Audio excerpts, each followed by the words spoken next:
이 시간 우리에게 주시는 하나님의 말씀은 갈라디아서 3장 13절부터 14절까지 말씀입니다.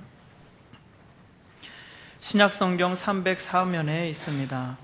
갈라디아서 3장 13절부터 14절까지의 말씀 제가 읽어가도록 하겠습니다. 그리스도께서 우리를 위하여 저주를 받은 바 되사 율법의 저주에서 우리를 속량하셨으니 기록된 바 나무에 달린 자마다 저주 아래 있는 자라 하였음이라.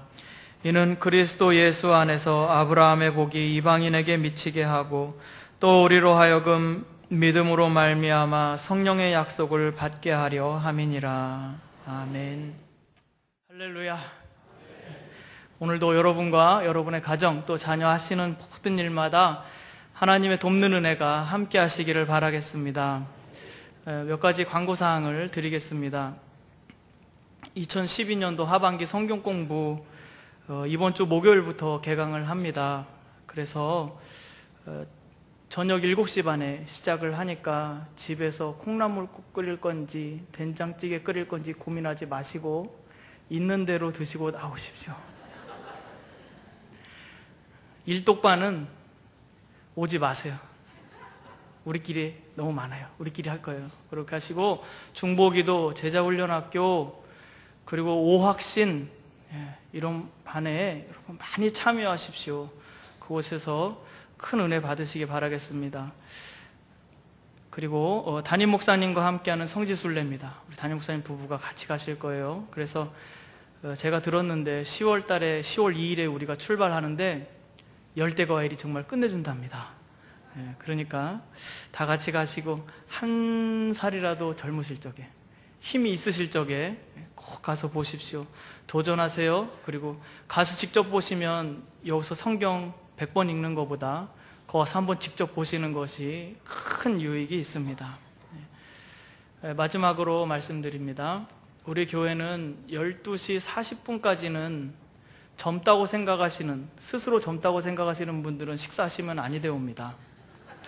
40분까지는 젊다고 생각하시면 드시지 마시고요. 그 이후에 드시고, 그리고 또 법이 있습니다. 새가족을 위한 새가족석에는 절대 앉지 말아 주십시오. 그렇게 해주셔서 모두가 다 함께 즐거운 식사 기다리면서 예배 드리도록 하겠습니다. 이제 우리 말씀을 시작하도록 하겠습니다. 지난 주일에 우리가 너무 큰 은혜를 받는 바람에 고민이 빠졌습니다. 어떻게 해야 이 은혜를 더 뛰어넘을 수 있는 것인가? 근데 보십시오 여러분, 하나님께서 그 이스라엘 백성을 선택하시고 그 백성을 이집트에서 구원하셔서 거룩하게 하시고 원래의 자리로 올려놓으셨습니다. 하나님의 영광의 모습, 지으신 모습 그대로 다시 이렇게 올려놓으시고는 다시는 떨어지지 말아라 하시고 법을 주셨어요. 그렇죠? 언약해 주시고 그 법을 주셨고 이제 너희 존귀한 그 모습 그대로 살아가라 라고 말씀하셨는데 사람들이 어디 그게 됩니까? 그래서 범죄할 수밖에 없고 또 악에 쓸릴 수밖에 없는 거죠. 근데 그때 또다시 범죄하게 되면 또 죽어야 되는데 하나님 그거 너무 가슴 아프셔서 네가 죽는 것을 내가 도저히 볼 수 없겠다. 내 사랑하는 자녀가 죽는 모습을 난 정말 볼 수 없다. 그러므로 너 대신 죽을 양이나 소나 비둘기나 곡식이나 너의 힘에 닿는 대로 가져오렴, 이렇게 하신 겁니다. 그것이 바로 레위기, 지난주에 나누었던 말씀이죠. 그래서 그 동물을 가지고 올 때 이 흠없는 재물을 쫙 가지고 오면서 하나님이 먼저 보라고 하는 거예요. 내가 원래 이렇게 존귀한 자였고 흠이 없는 자였는데 어쩌다가 네가 그렇게 깨어졌느냐, 그렇게 그걸 보라는 거예요. 흠없는 재물을 끌고 와서, 그래서 그 재물에게 두 손을 얹고 우리의 몸의 중심을 다 얹어서 우리의 죄를 그 짐승에게 고백을 합니다.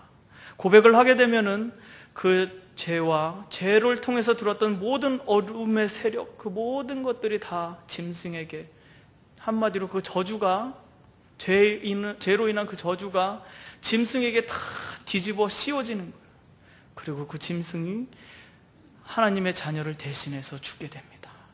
그런데 이 짐승으로만은 부족한 거예요. 짐승으로는 짐승이에요. 사람이 사람의 죄를 대신할 수 없었기 때문에 하나님이 그건 무엇을 보여주신 것이냐면 이제 예수 그리스도를 보내주겠다는 것을 약속하신 겁니다. 하나님께서 직접 오시겠다고 보여주신 거예요. 그래서 예수님 오셔서 우리가 그래서 이제 예수님을 알고 믿게 되었을 적에 그분 앞에 나아가서 그분의 십자가 앞에서 나의 죄를 대신해서 죽으신 그분 십자가 앞에 나가서 우리의 죄를 고백할 적에는 어떻게 된다고 했었죠? 성령님께서 우리 두 손을 끌고 가서 어디로? 2000년 전을 십자가로 끌고 가서 피 흘리시는 주님의 머리에 우리 두 손을 얹게 하시는 겁니다.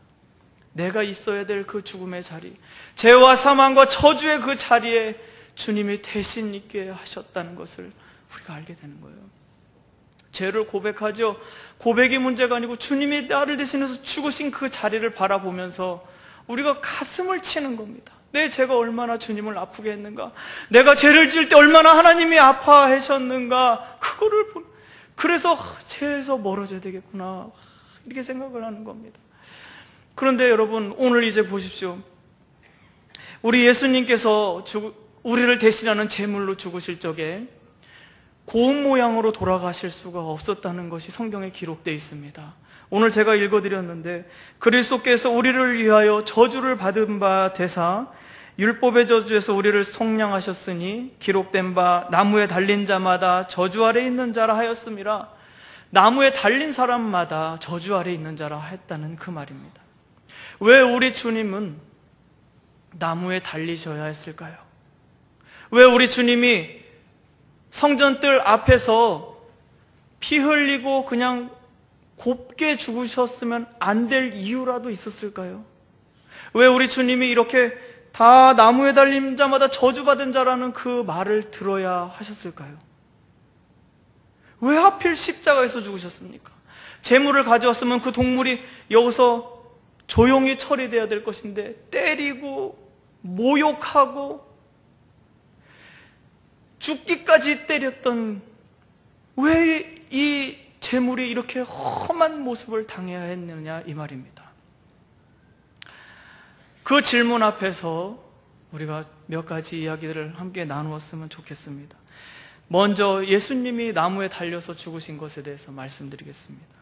신명기서의 21장 22, 23절까지 보면, 사람이 만일 죽을 죄를 범함으로 그를 죽여서 나무 위에 달거든 그 시체를 나무 위에 밤새 두지 말고 그날에 장사하여 내 하나님 여호와께서 내게 주시는 기업으로 주시는 그 땅을 더럽히지 말라. 나무에 달린 자는 하나님께 저주를 받았습니다.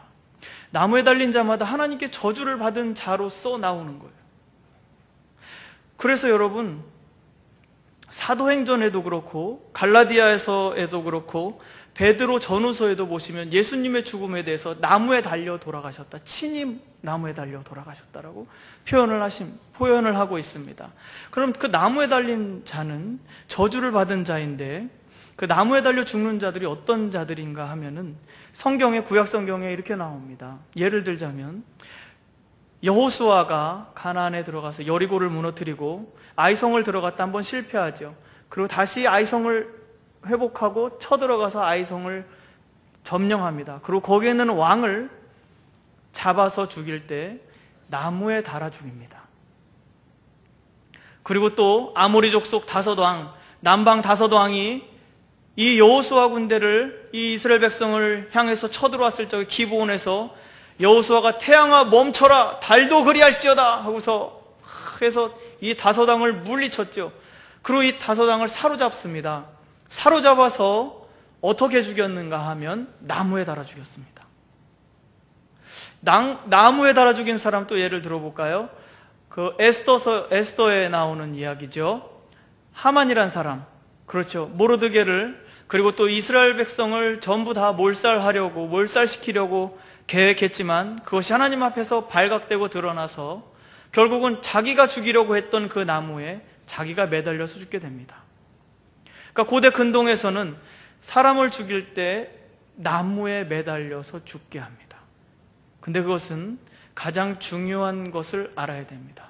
중요한 것은 무엇이냐면, 나무에 달려 죽는 것이 몸이 고통스러운 것이 아니고 나무에 달려 죽는 것 자체가 굉장히 수치스러운 죽음이라는 겁니다. 부끄러운 죽음이라는 거. 명예롭지 못하고. 여러분 보세요. 만약에 이 죽일 때 어떻게 죽이느냐면 나무에 다룰 때 그냥 나무에 어디를 맬까 궁금했었는데 매는 게 아니고요. 나무에 달아 죽인다는 건 뭐냐면 이게 나무라고 합시다. 작죠?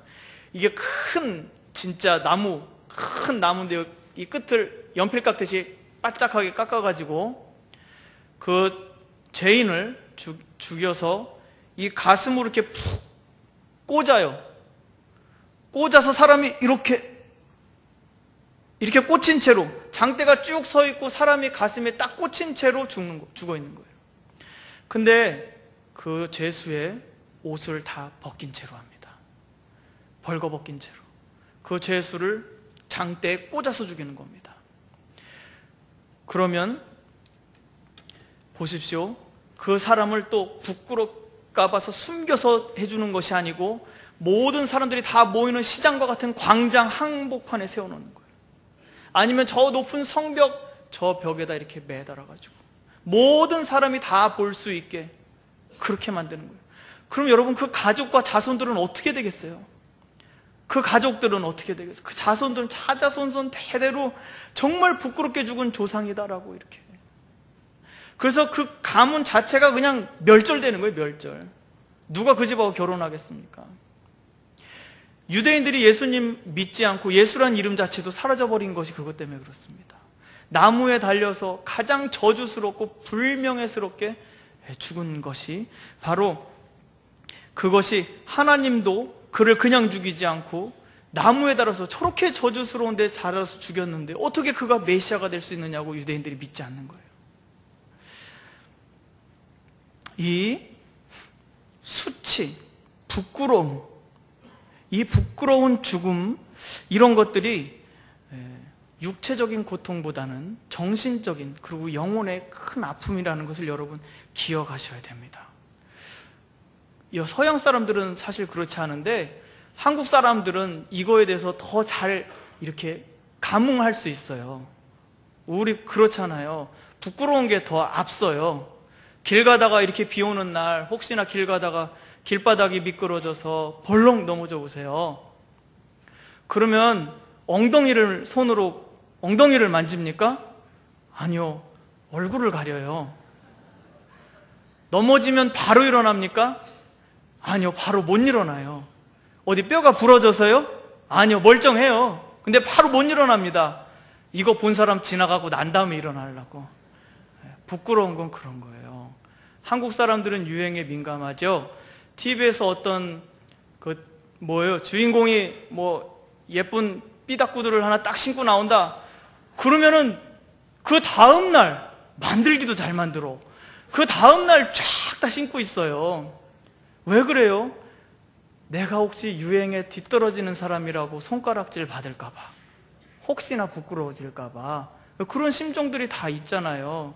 아니신 것처럼 그러시는데, 지난주에 제가 봤어요. 그 십자가의 설교를 그 은혜를 막 받으시면서도 눈물이 성령님이 만지시니까 눈물이 막 터져 나오는데 참어. 이거 뭐죠? 마스카라 이거 번질까봐. 번지고 나서 이거 어떻게 남들이 어떻게 보면 어떻게 하나, 이것 때문에 성령님이 만지시는데도 눈물을 막 이러시면서 참아요. 주님이 흐르게 하시는 대로 흐르십시오. 그의 축복입니다. 어쩌다 여기까지 갔을까요? 하여튼 그래서 정리하자면 나무에 달린다는 거는 그렇게 불명예스럽고 그런 거예요. 그래서 우리가 예전에 우리 한동안 그 패션 오브 크라이스트라고 그 멜 깁슨 감독의 영화, 그거를 여러분 많이 이렇게 사순절 때 아마 많이 보셨을 거예요. 그래서 거기 보면은 막 끔찍한 동영상이 정말 끔찍해서 다시는 막 못 볼 것 같아요. 그 로마 그 앞에서 채찍 맞는 장면, 막 쓰러지고 넘어지는데 막 등과 배에 막 때리는 장면이 정말 너무 끔찍해요. 그런데 우리가 그것을 보면서 예수님이 정말 아프셨겠다, 몸이 아프셨겠다, 그 생각을 하고 울어요. 그러나 몸이 그렇게 아픈 건 아니에요. 제가 말씀드렸죠. 부끄러운 수치가 더 아픈 거라고. 정신적인 아픔이 더 아픈 거라고. 그래서 신약 성경을 사복음서를 읽어보세요. 예수님이 나 몸이 너무 몸이 아팠다라고 하는 건 한두 구절밖에 없어요. 그 나머지 대부분의 정말 많은 예수님의 십자가 사건의 많은 부분은 뭐냐면 그분을 부끄럽게 만들었던 기사들이 다 있어요. 예를 들어 볼까요?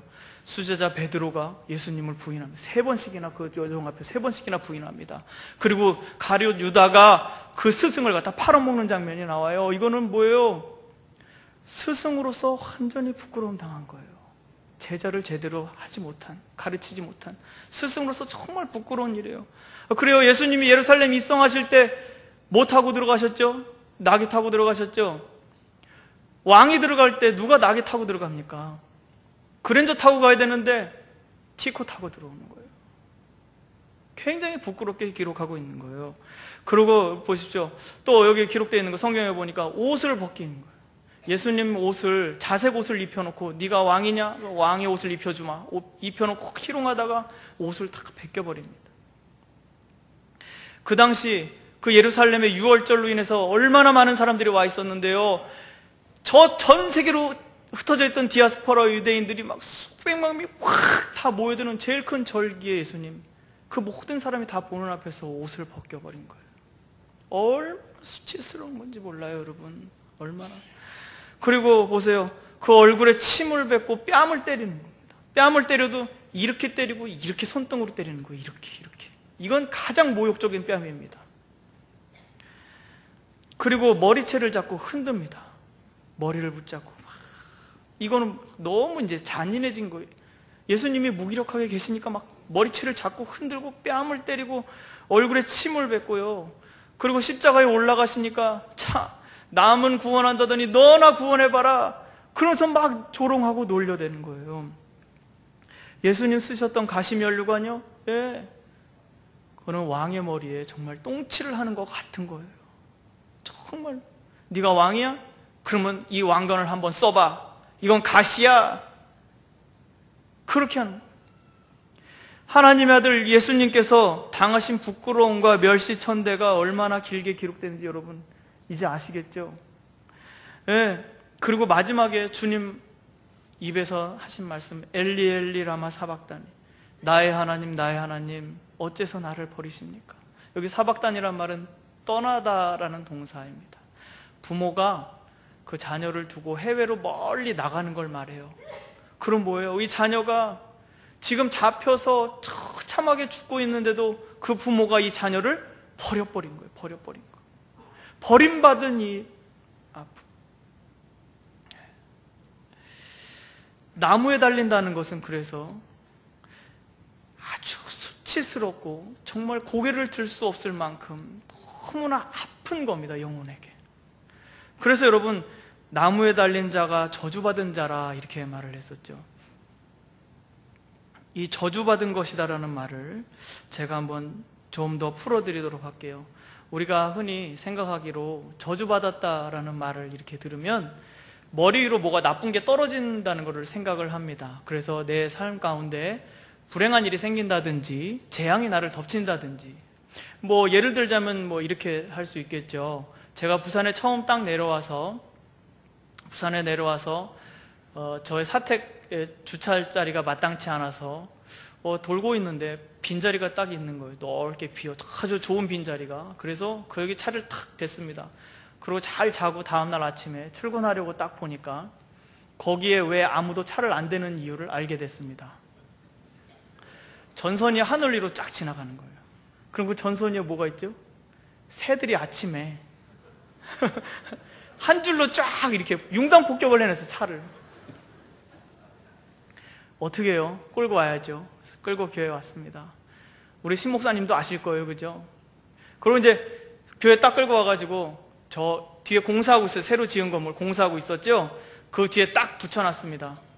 그런데 그날따라 그 안에서 무슨 공구리를 쳤는지 시멘트를 발랐는지 시멘트물이 제 차에 쫙 하고 뿌려진 거예요. 정말.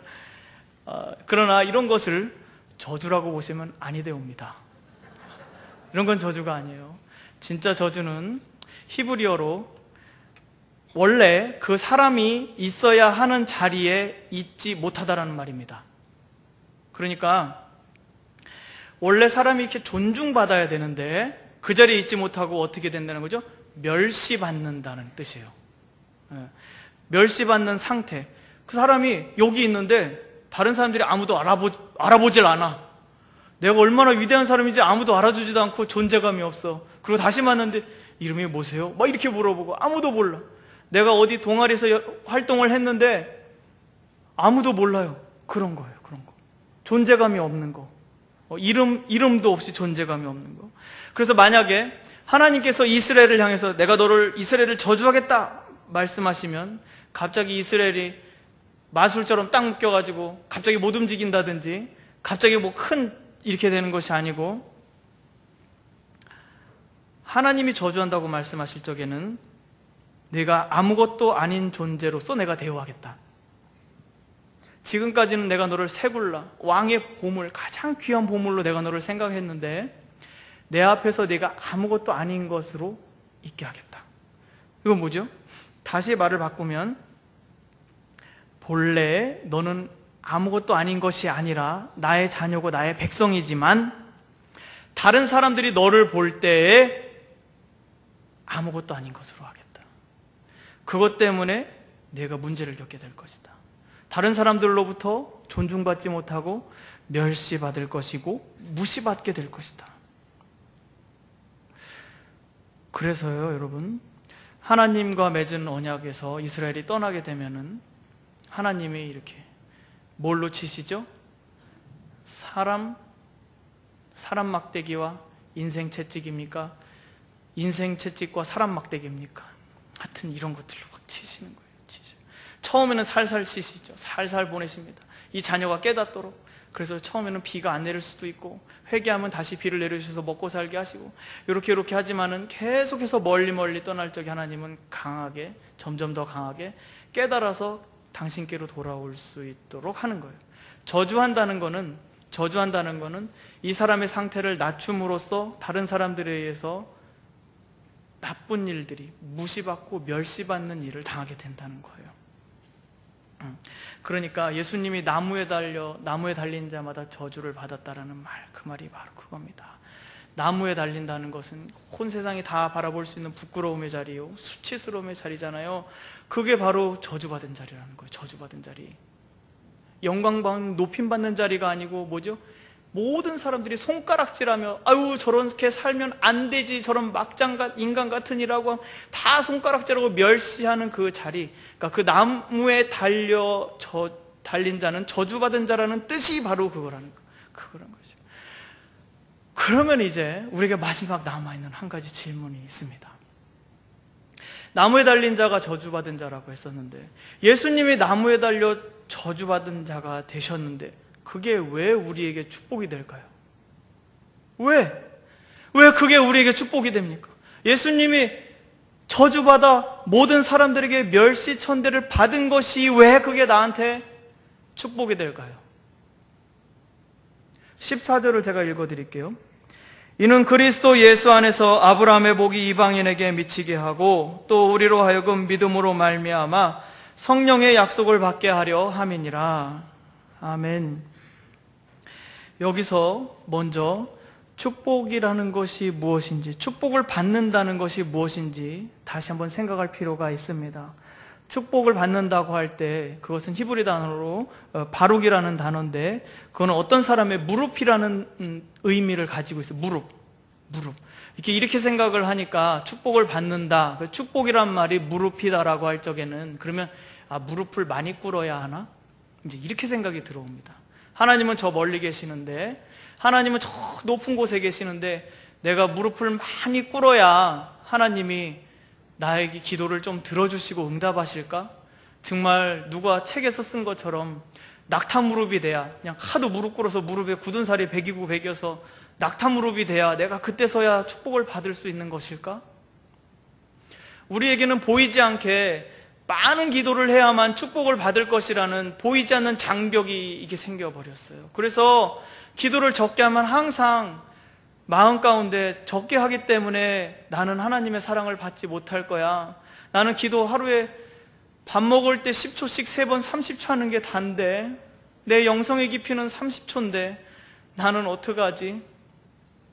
하나님한테 축복받으려면 무릎이 낙타 무릎이 돼야 된다는데 그걸 어떻게 할까? 그것 때문에 오히려 어떤 분들은 포기합니다. 저는 30초 영성으로 견뎌보겠습니다.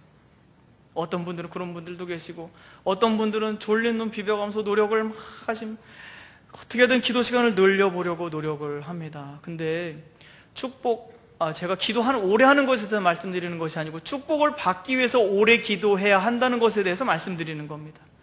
근데 사실 축복이란 것은 우리가 오래 기도한다고, 하나님 저 멀리 계시니까 날마다 부르짖어서 우리가 축복을 받겠습니다 간절히 구하는 축복이 아닌, 성경에 축복이라는 뜻은 하나님이 우리를 축복하십니다 라고 할 때 그 축복하시는 것은 이런 뜻입니다. 하나님이, 저 높이 계신 하나님이 무릎을 꿇는 겁니다. 무릎이란 단어가 우리에게만 적용되는 게 아니고 지극히 높으신 하나님이 우리에게 다가오셔서 무릎을 꿇어주시는 거예요. 이해가 가세요? 우리의 노력으로 축복만 받나요? 아니요. 하나님이 우리를 사랑해서 우리 앞에 오셔가지고 무릎을 꿇는 거예요. 그 무릎이 하나님의 무릎 꿇으심에 사용되는 거예요, 여러분. 이 은혜를 어떻게 생각을 해야 되지? 어떻게 이걸 말을 해야 되지? 하나님이 우리 앞에 무릎을 꿇으시고 말씀하십니다. 내가 너의 종이 되어주겠다. 내가 너를 이렇게 해라 저렇게 해라 하는 것이 아니라 내가 너의 종이 되어주어서, 내가 너의 밑에 이 무릎 꿇고 내가 너의 종이 되어서 네가 온전하게 될 수 있다면, 내가 선하고 올바른 일을 스스로 할 수 있게 된다면, 너가 온전한 모습으로 너에게 뒤집어 씌워져 있는 죄와 사망의 저주, 그 어둠의 그늘들이 다 거두어질 수만 있다면 내가 무엇이든지 하겠다라는 거예요. 무엇이든지. 그것이 축복입니다. 그게 축복이에요. 사람이 하기 전에 하나님이 먼저 무릎 꿇으시는 거예요. 그리고 우리에게 와서 내가 너에게 복을 줄 것인데 내가 너에게 복을 주겠다. 무릎 꿇고 말씀하시는 거예요. 하나님이 여태 위에 계셨나요? 아니요, 우리 아래 계십니다. 우리는 몸둘 바를 몰라야 돼요. 제대로 한다면. 그래서 우리가 생각하듯이 축복이 기도 막 하니까 금덩어리가 어느 날 집으로 굴러들어오고 황금 두꺼비가 뛰어들어오고 금거북이는 늦게 걸어오더라 이러면서,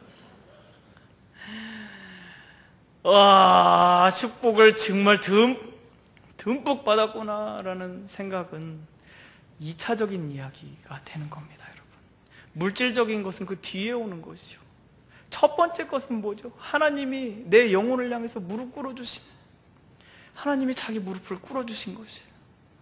그게 가장 근본적인 겁니다. 하나님을 막 바라볼 때 너무 감사하고 기쁜 마음으로 바라보는 거, 나를 사랑하시는 분을 그 사랑의 눈으로 바라봐 드리는 거, 그거밖에 더 뭐가 있습니까? 그래가지고 보십시오. 이제 이 축복이라는 단어를 한번 더 얘기를 해보면, 우리가 하나님을 송축합니다, 우리가 하나님을 축복합니다 이렇게 할 적에는 우리 역시도 어떻게 되는 거죠? 이제는 나의 모든 존재가 하나님께 집중되어 있습니다. 하나님 말씀만 하여 주시옵소서. 하나님 내게 말씀만 해주십시오. 내가 당신의 뜻을 따르겠습니다. 제가 종이 되어서, 이 무릎이란 단어로 했었죠. 무릎으로 제가 무릎 꿇겠습니다. 주님이 원하시는 제가 무엇이든지 하겠습니다. 이게 서로 무릎 꿇는 거예요. 서로. 얼마나 아름다운 관계예요. 그래서 만약에 우리가 서로 바라보면서 축복합니다 라고 말을 하잖아요. 우리가 서로 이렇게 바라보면서, 그러면 이제는 여러분 그 의미가 다른 거예요. 오늘 듣고 난 다음부터는 다르게 생각하셔야 돼요. 무릎은 실제로 꿇지 못하지만은 마음의 무릎을 꿇으십시오. 지체들을 향해서 축복합니다 라고 말을 할 적에는 내가 무릎 꿇고 당신의 종이 되어 드리겠습니다. 그리고 당신을 섬기겠습니다. 어떻게 될 수 있도록? 당신이 온전하게 될 수 있도록. 아직 결혼하지 못한 분은 잘 기억해 두세요. 그러다 나중에 프로포즈 할 때 사용하십시오. 이 아름다운 관계, 사랑의 관계, 이런 것이 바로 축복한다는 것의 의미입니다. 그럼 여러분 이제 감이 딱 오시죠? 감이, 제가 지금 쭉 말씀드린 것은 감이 쫙 오시죠? 역시 2부 성도님들은 다르십니다. 1부 성도님들은 고개를 갸우뚱갸우뚱 하셨는데 다 끄덕끄덕 하세요. 그래요, 맞아요. 예수님이 나무에 달려서 우리의 모든 사람들의 저주를 받으셨던 것은 하나님의 아들이시지만 그 높은 자리를 버리시고 낮은 곳으로 내려오시고, 낮은 곳에서 내려온 것뿐만 아니고 어떻게 해요? 무릎 꿇으셨다는 거예요. 무릎을 완전히 꿇어 내리셨다는 겁니다. 예수님이 나무에 달리셔서 저주를 받으셨다는 것이 곧 축복인 거예요. 우리를 향해 무릎 꿇으시고 우리의 둘러싸고 있는 죄와 사망의 저주를 당신 몸 안에 가져가시는 그것이 바로 뭐죠? 축복인 거예요. 그래서 여러분 생각해 보십시오. 예수님이 만약에 십자가에 가실 때 예수님이 당신 안에 있는 권한과 능력을 사용하셨다면 어떻게 됐겠습니까? 아무도 예수님 근처에 범접할 수가 없어요. 근처에 다가올 수가 없어요. 무슨 무기를 들고 와도 예수님 근처로 다가올 수 없어요. 만약에 예수님이 딱 마음만 먹으면. 누가 예수님을 체포할 수 있습니까? 누가 하나님을 체포할 수 있느냐 이겁니다. 전능하신 분을 누가 감히 할 수 있습니까? 아무도 할 수 없는 거예요. 예수님이 한마디만 하면 그들의 잡으러 온 자들의 생명이 그 자리에서 끝나버렸는데 누가 감히 생명의 줄을 잡을 수 있느냐 이 말입니다. 누가 감히 예수님을 묶을 수가 있으며 때릴 수가 있어요? 안 되는 거예요 원래. 근데 예수님이 그렇게 허락하신 거예요. 허락하신 거예요. 예수님은 존귀함 받으셔야 될 분이시고 영광 받아야 될 분이신데 어떻게 해요? 그 하늘의 영광을 어떻게 하셨죠? 포기하셨습니다. 포기. 그런 능력이 있으세요. 막을 수 있어요. 저들을 다 죽게 할 수 있어요. 그래도 포기하셨어요. 다 내려놓으셨어요. 모든 것을 다 내려놓으셨습니다.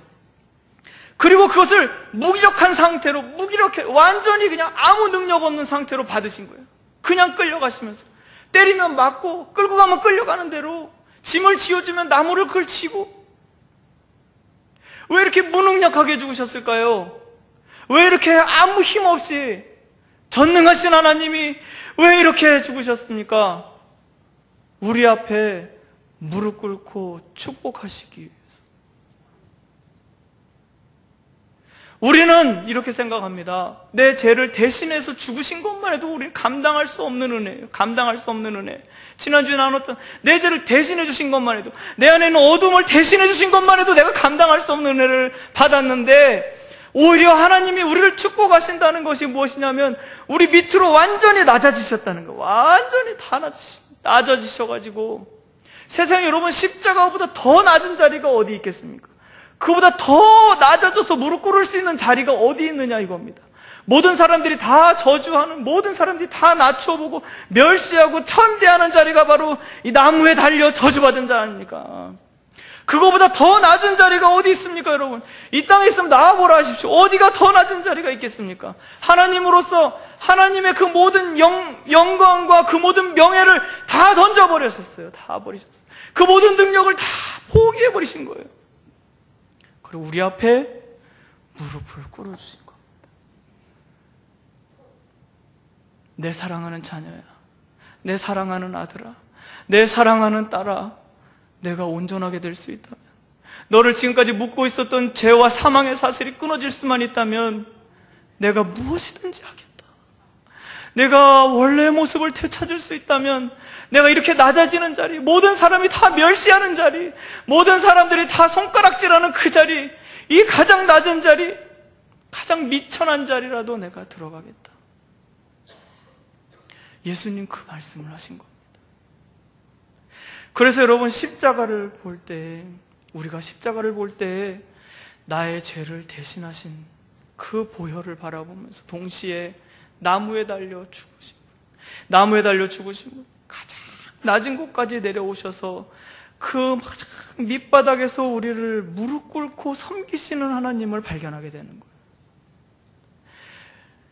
예수님이 얼마나 우리를 섬기려고 했던지 골고다에 올라가는 길 여러분 아시죠? 800m입니다. 800m. 채찍으로 맞으시고 골고다 올라가기까지 800m나 되는 길을 그 나무를 지고 들고 가시면서 모진 고통을 받습니다. 그 고통은 뭐죠? 몸이 아픈 고통이 아니고 뭐죠? 수치스러운 거. 사람들이 발길질하고 욕하고 침뱉고 그 모든 것을 받으시면서 가는 거예요.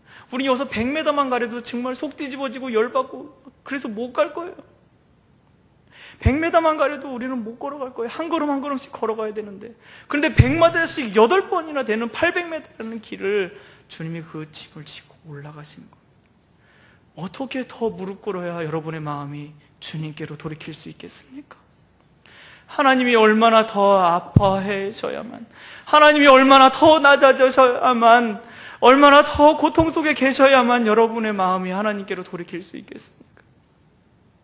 하나님이 얼마나 더 모진 멸시천대를 받아야만, 얼마나 더 아파야만 우리의 마음이 비로소 하나님께로 돌이킬 수 있겠습니까? 그래서 말씀을 읽을 때 우리가 십자가 앞에서 눈물을 흘리는 것은 바로 우리가 영성이 깊어서도 아니에요. 하나님이 우리를 위해서 하신 일 때문에 눈물을 흘리게 되는 겁니다. 그리고 그 앞에 떨리는 마음으로 나아가게 되는 겁니다. 그래서 우리가 볼 때 사도 바울이 이렇게 말합니다. 우리가 아직 원수 되었을 적에도 하나님이 그 아들을 내어주셨다. 우리가 아직 원수 되었을 적에도 하나님을 알지도 못하고 알려고 하지도 않았으며 하나님의 선하심에서는 전혀 상관도 없고 오히려 우리에게 오신 하나님을 배척하고 밀어내고 하나님을 인정하지 않았던 그때에도 그 아들을 이렇게 내어주셨거늘 이제 믿음 안에 들어와 있는 우리, 이제 그리스도 안에 들어와 있는 우리를 세상 그 무엇이 끊을 수 있겠느냐 이겁니다.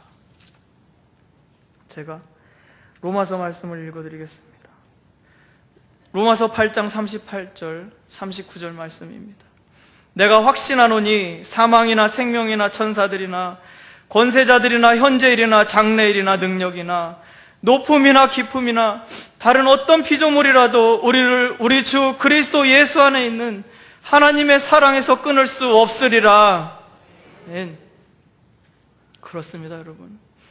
우리가 십자가를 바라보면서 우리를 축복하시는 주님, 가장 낮은 곳에 무릎 꿇으시면서 우리의 온전함을 위해서 자기의 모든 삶을 내어주신 그 주님을 바라보는 것, 그리고 그 앞에 우리가 무릎 꿇게 되는 것, 그것이 바로 십자가에 기대는 생활인 줄을 믿습니다.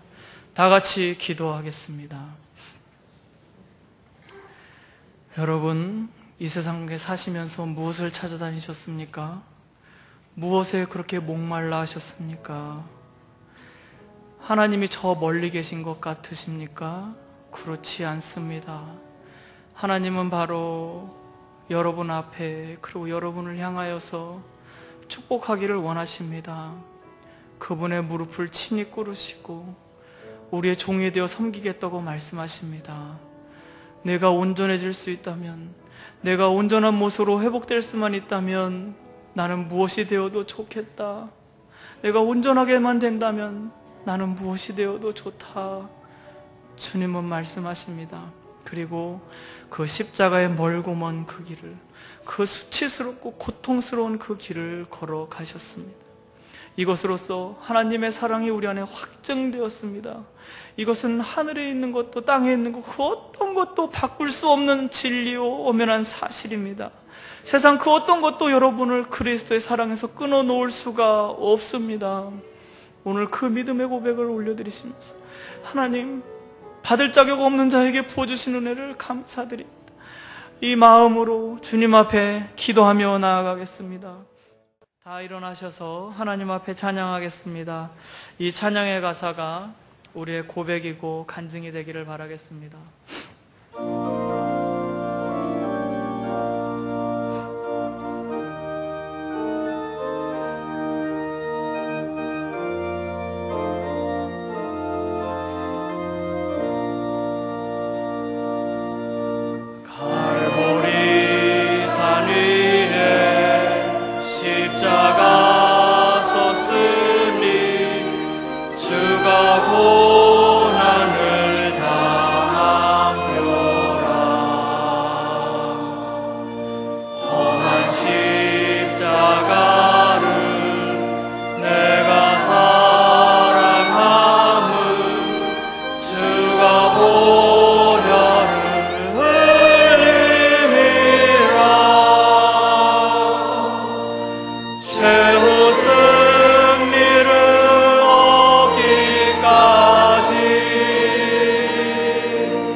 세상 죄를 지고 험한 십자가 지셨도다. 최후 승리를 얻기까지 주의 십자가 사랑하리. 빛나며 유감 받기까지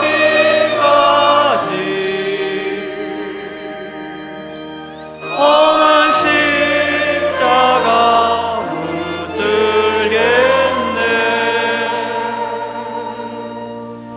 험한 십자가 내가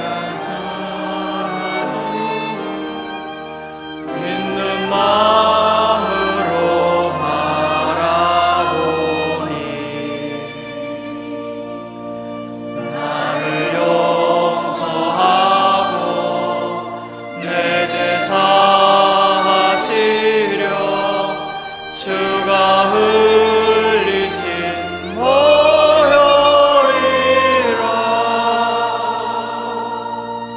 최후 승리를 얻기까지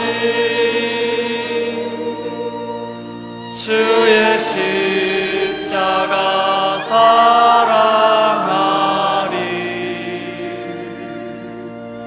빛나며 유감 받기까지 험한 십자가 붙들겠네. 주님 예비하신 나의 본향집에 나를 부르실 그날에는 영광 중에 계신 우리 주와 함께 내가 죽도록 충성하리.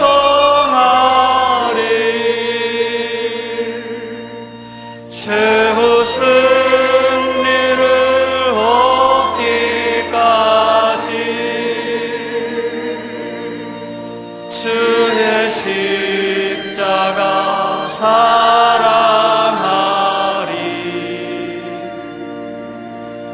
빛나며 유감 받기까지 험한 십자가 붙들겠네. 아멘. 기도하겠습니다. 이제는 참 생명의 길이 되신 예수 그리스도의 은혜와 독생자마저도 아끼지 않고 내어주신 아버지 하나님의 극진하신 사랑하심과 보혜사 성령님의 내주 교통 인도하심이 오늘 피 묻은 십자가를 붙들고 나아가는 우리 대원의 모든 성도 자녀와 가정하고 있는 생업과 장래의 계획과 비전 위에 이제부터 영원토록 함께 하시기를 간절히 축원하옵나이다. 아멘.